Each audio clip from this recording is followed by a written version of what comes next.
especially in the third quarter, that led to that collapse? Listen, it wasn't just the third quarter. We didn't guard the entire night. We guarded for the first 5 minutes, 6 minutes of the fourth quarter, and that was about it for the entire evening. Like, we just didn't put anything into it. Our defense has gradually been slipping the last 3 games. We're either going to dig in and be a good defensive team and have a chance to be a good team, or we're going to play the kind of defense we've played the last 3 games, and we'll be mediocre or worse. If you had that last play to run again, Coach, would you draw it up the same way, or would you do something different? Oh, I don't know. I mean, we got a wide open shot, so I don't think the last play had much to do with anything. I mean, the bottom line is we didn't play any defense. You give up 27 fast break points to a team that came in averaging 7.5 fast break points. We don't need to talk about anything else. That becomes the problem. You know, it's all about the last play and the missed shots and the offense, and that bullshit's been going on too long with this group. Dig in and play the game defensively. Scored 110 points. If you can't win scoring 110 points, there's something wrong. Thank you, Coach. Yeah, Coach, you led into my question. That thing OKC doesn't like to run, and the transition defense just wasn't there tonight. Yes, transition defense is just a matter of effort and focus. You either want to get back, and you'll either get back on the release of the shot or you don't. So if you're not willing to do that, then you're going to be in trouble and you're going to give up a lot of fast break points. Look, it's been happening over the last few games. The book is out on us. Run us. We will not run back. We're not making the effort. We came out of training camp making a great effort defensively. Part of that had to do with we were drilling every day, and so we were into the effort part of it. And part of it had to do we were struggling so badly offensively that we had to survive. Now in the last 4 games, our offense has picked up and our defense has slid. We're not putting the effort in that's needed to be the defensive team we need to be. We're not running back. We're not into people. We're playing everybody with a cushion. We're not closing out hard. We're not doing anything that it takes to be a good basketball team in this league. Coach, can you comment on the effort from Steven Adams, his first career triple-double? It's just a shame that it was wasted tonight. Yeah, I mean, it's never wasted. I mean, the guy's been, if you look at our on-court, off-court numbers and our plus-minus, I mean, he's been carrying us all year. It's basically if Steven's on the court, we're a really good team. If Steven's off the court, we're not. I mean, because the guy plays every possession. And that's what we need to get everybody doing. Hey, Coach, this is Will from The Athletic. Another night where the bench gets outscored by a pretty good margin. What do you got to do just to get some more production with your starters during the bench? Got no idea, Will. You tell me. They got to play better. Hey, Coach, this is Schmidt Duo from Bourbon Street Shots. OKC got up 46 three-point attempts. You guys got up 22. Do you feel like at some point that becomes a math game, a math problem? Not speaking specifically this game, but as a general trend. Well, Schmidt, here's the deal, okay? So Oklahoma City puts 5 guys on the floor, 5, that are three-point shooters, okay? Their 5s are three-point shooters. Baisley shoots 3s. Dort's their best three-point shooter. Shea, George Hill, 5 three-point shooters. We play 2 guys that play inside 15 feet. We're not going to get up the number of threes that other people get up. I mean, it's just a fact of life. So we've got to defend, okay? We've got to rebound, which we've been doing pretty consistently, and we've got to attack the paint, and we got to make the threes we get. I mean, if we go 7 for 22, which isn't exactly good, if we go 7 for 22, we win the game. We went 4 for 22. So, but again, I know, and look, I've been there because I've been in your guys' shoes. The media always wants to focus on the offense. Our defense stunk tonight, guys. There's one number, 27 fast break points. That's it. You guys can look for everything else. 27 fast break points. To me, the number should be 10 for a game. No more than 10, 27. They average 7.5 coming in, 7.5. Hey, Stan, Scott Kushner with NOLA.com. Two quick things. Any word on JJ Redick? Have they kind of given you any update about his status? And then second of all, you mentioned the defense a lot there. It looked like you played really good defense for most of the fourth quarter, especially the first, 8-10 minutes of the fourth quarter. Did you guys do anything differently? Were guys just getting into passing lanes? How do you kind of explain that gap between the rest of the game and then that stretch there? Well, you could see, if you go back and watch it on film, you can see that we're not giving the guys with the ball as big a cushion. We're up into people. There's a lot more pressure on the ball. The biggest adjustment you can make defensively is try harder. And that's what we did. And then we gave up the 3 straight threes to Muscala where, it's tough. Centers aren't used to having guys like that, and we just got lost 3 straight times. So that sort of ended our run, but we still fought back, got in the lead, and but we just weren't good enough, guys, defensively. So we get a wide open shot at the end, but the basketball gods said, you know what, no way. Not with the effort you guys put in tonight. You don't deserve to win. And on JJ? I have no idea. No, they haven't said any more. They just told me he couldn't go in the second half, so I don't know. Hey, Coach, this is Fletcher from WDSU New Orleans. If I could ask you in the past, what have you done to get that effort that you're looking for out of other teams? You said you came out of training camp and drilling. Do you go back to drilling? I guess what do you do to make sure that level gets back to where it was when the season started? Yeah, that's a great question because, normally that's what you do. You go back in and, you, especially when you're working on transition defense, you go in and you get up and down the floor. You guys know what our schedule is. It's hard with the minutes guys are putting in. So what you hope is your guys care enough to look at the film, see what's going on, especially on transition defense, because there's no technique, there's no X's and O's. And you say, I can see, I'm standing there watching the ball. I'll get back on the release of the shot. I'll get all the way back. We'll talk. You would hope guys would do that on their own. Clearly we're not, and so we got to figure out a way to correct that. We're all set. Thank you, Coach. All right.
Christian, you can kick it off. Hey, Stephen, Christian Clark with NOLA.com here.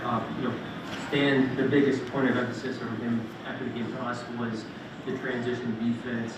I guess, what did you just think about, you guys getting back in this game? How important do you think that aspect of the game was? Yeah, very, very important, mate.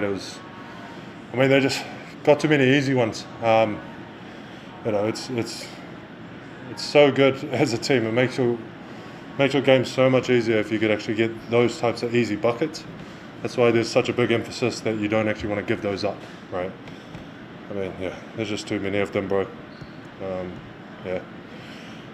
Lack of discipline. Sorry, I didn't mean to interrupt you. Just a quick follow-up. I know practice has been weird because of the compressed nature of the season. Have you noticed, slippage as the season has gone on in that department?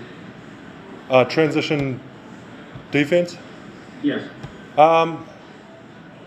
Yeah, this is the hindsight joint is always this thing, right? And especially when you lose, man, you always find things. But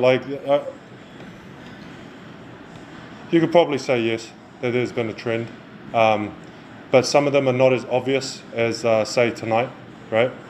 And even if they don't even score off it, it still holds the same value. If that makes sense, that you're trending in the wrong direction, right? Just because it says 22 fast break points or whatever, that. Say if they got 8, but they got so many shot attempts, right? And they were stalling out. We weren't actually getting back. That's the one you got to grab, right? It's all the same stuff. There's signs there, but you just got to pick up on it. And it's no one's fault. Everyone's got to be together on it, man. And again, it's a lack of discipline just from the boys. Even myself, man, there's just times where I shouldn't actually go for offensive rebound, right? There's times where I should just, you know what, it's fine, go back. But again, it just comes into, this discipline thing comes into play, right? So, yeah, we'll get it right though, mate. It's not, it's okay. That's a problem that we could have. We could overcome it. Hey, Stephen, this is Will from The Athletic. I know you're a no excuses type of guy, but how weird is it during this season where you're playing every other night to not be able to really nail down some of the stuff in practice that you need to improve, like transition defense, protecting the paint, when, most of these practices are kind of just watching film and stuff like that? Yeah, are you asking more about the transition defense sort of thing, why we couldn't actually drill the transition defense stuff? Yeah, exactly. Yeah, well, yeah. I know you said I was no excuses, but you think about it, bro. You don't actually have to drill it. It's literally just get back on the shot. There's nothing complicated about it, right? There's no, this crazy. No, it's just get back once we shoot it, right? All of us. And so it's as simple as that sounds. But again, the discipline of not ball watching is actually more powerful, right? So watching the ball is more powerful than actually getting back, right? So, yeah, mate. In terms of drilling, there's not much you could do apart from shoot the ball and run back. Don't know what types of drills you want. You know what I mean? Not trying to make a joke out of it either. But it's a simple bloody thing, right? Hey, Stephen. I guess more to that. Is it something where you guys just have to be more vocal on the court about telling other guys to kind of remind them of that kind of situation, to just get back, to kind of get what you guys were the first couple of weeks? Yeah. Yeah, man. Just gotta, just do it. We just gotta bloody do it, mate. I know, Stan, the coaches are doing everything they can. They're yelling every time shot goes up for us to get back, and it's, we got to start doing it, mate.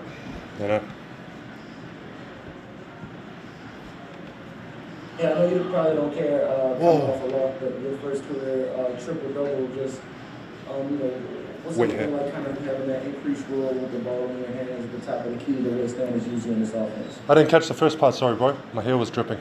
Oh, yeah, I'm sorry. I said, I know you probably don't care coming off a loss, but it's your first career triple-double. Just what's it been like utilizing this offense where you're having the ball in your hands a little bit more? What does it feel like? What's it been like? would feel better if we bloody won, you know. So, yeah. All right, we're all set. Thanks, Steven. Cheers.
27 fast break points to OKC. What is I know you've talked before about just doing your job. Is it simple as that when it comes to stepping up on transition defense? In a sense, when I say it's do our job, like we gotta want to do it. We gotta want to do it, and we just gotta do it. And tonight we didn't do our job, and that's why we didn't get the outcome we wanted. I mean, there's no deep explanation for it. Like we just gotta do it. Like we just gotta do it, man. Christian Clark with NOLA.com here. I mean, third quarter was one of the biggest differences in this game. Why do you think you guys came out flat after halftime? What did you see in that quarter? I'm sorry, I didn't hear you. Can you repeat the question? Yeah. What did you just see, generally speaking, in the third quarter there? Honestly, we didn't. We just didn't maintain. We would go on a run, but we wouldn't. We would go on a run, and then they'd go on a run. And if we're trying to win or come back, it can't happen like that. So, when we go on runs, we got to maintain it, and we weren't able to maintain it tonight.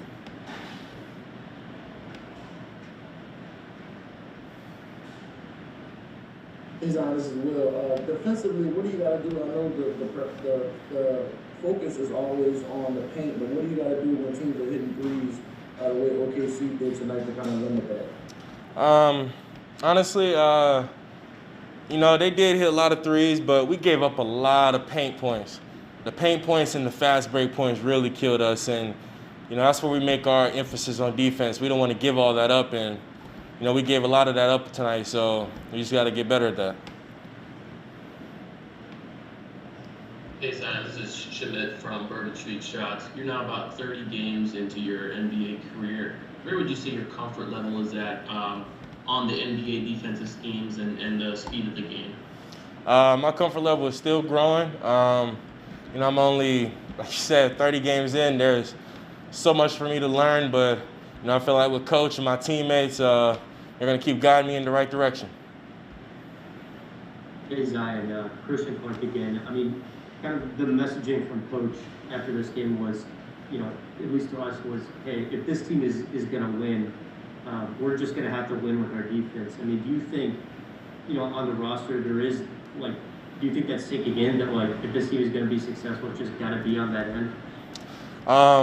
Yeah, I mean, all the great teams are great defensive teams, and when we plan for a certain thing and then we don't execute on it, we can't be great like that. So we just got to have better execution on defense if we want to be great. This is Will again. Steven mentioned earlier with the transition defense, sometimes you got to figure out when to go for the offensive rebound and when to get back. How hard is it to find that balance, especially knowing that's one of the strengths of this team is in the offensive boards? I think it's a tough balance to find for each player. Some players like me, Josh, Steven, we have the tendency to want to crash every time every shot goes up. But in some situations, if we're at the top of the key or the elbow and up, we just can't crash out one because the defense is getting behind us on that. We're all set. Thanks, Zion. No problem. You guys have a great night.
questions. Will, you can get us started. Just for be honest as well from the Athletic, what do you think happened in that third quarter where the offense just got really stagnant and they were able to extend their lead? Well, Muscala, I think he made 3 threes in a row. I think it's kind of hard to get a rhythm on the offensive end when we're not really good on the defensive end and we're getting stops. I think we put together a few stops at the beginning of that third quarter, but they just kept scoring and we just kept trying to fight back. Yeah, it's Andrew from ESPN. Stan's kind of mentioned, he said basically, if you guys continue to play defense the way you guys have in the last 3 games, you're going to be a mediocre team or worse. What do you guys need to do to fix that? Is it just simple as talking, especially with the practice time right now? Is it a want to? What do you guys need to do to get back to, I guess, playing the way you guys were before? Just being more sharp on these days, having a sense of urgency, the effort, just everything. Everybody should be accountable to themselves. Go back and look at this film and just be better the next day. Hey, Brandon, Christian Clark with NOLA.com. Stan, I'm paraphrasing, but he kind of said that, like, for this team to be the team this year, you guys are just going to have to be a really good defensive team because of the way this personnel is. How much, you guys are just trying to play a different style than last year. How much of an adjustment has it been? It's been a bit of an adjustment, just different schemes, different ways of playing defense, of course, from Stan, but it all helps with communication. If we're communicating on the basketball floor, we're just a little bit better. If we stop the initial drive, we're just a little bit better. So, like I said, everybody has to be accountable of themselves. Just go back and look at this film and see where we messed up on and come back and just try to be sharper tomorrow. Hey Brandon, it's Brett Martell with the Associated Press. Could you just very briefly run us through what you saw and your thought process in the final possession? Seen the open to kill Alexander. The shot that I've seen him make 1,000 times in practice and in different games. And he was open. He pump faked and it just rolled in and out, and it was a good play. I think the fact that he shot that shot now and later on in the year when he takes that shot again, he'll be ready. When he stepped back over the three-point line, you obviously only did 2. Is that just something that he's doing because it's comfortable? That's what he usually does in practice, or is it like an unconscious sort of thing, you think?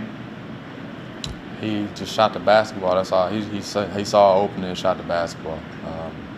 That's a shot that he works on, that I see him work on all the time. And that's the shot that he felt was good for our team, and I'm 100% behind him. Well, thank you. Thank you. Brandon's Cassidy Hubbard with ESPN. Matt Reed obviously is part of your responsibility as being the closer, which is evident that you are being pegged as this year. What's mentally for you? How are you taking on that responsibility? In times where it works out and it doesn't. Well, putting myself in this position before it even happens, just visualizing it. I know I had to make the right play. I had to get the best shot for our team, and at that point I thought that was the best shot for our team. He got the guy up in the air. Maybe he could have drove it, but he took the best shot that he felt comfortable with. If it went straight in, we wouldn't be talking about anything. It just rolled out. It was just a shot that he could have made, and we live with it, and we keep going. Outside specifically tonight's events, but for you personally in that closer role, your confidence level right now to take on that responsibility to make those decisions? I'm comfortable in it. I'm not afraid to make or miss a shot. I'd rather make it, but like I said, when we miss the shot, it only makes us sharper. When we make the shot, it makes us sharper too, because we know the defense is going to play us the exact way the next time. So, like I said, I'm comfortable in those positions. I know it's going to come to me. I practice these shots, and I'm ready for the moment. We're all set. Thanks, Brennan. Thank you.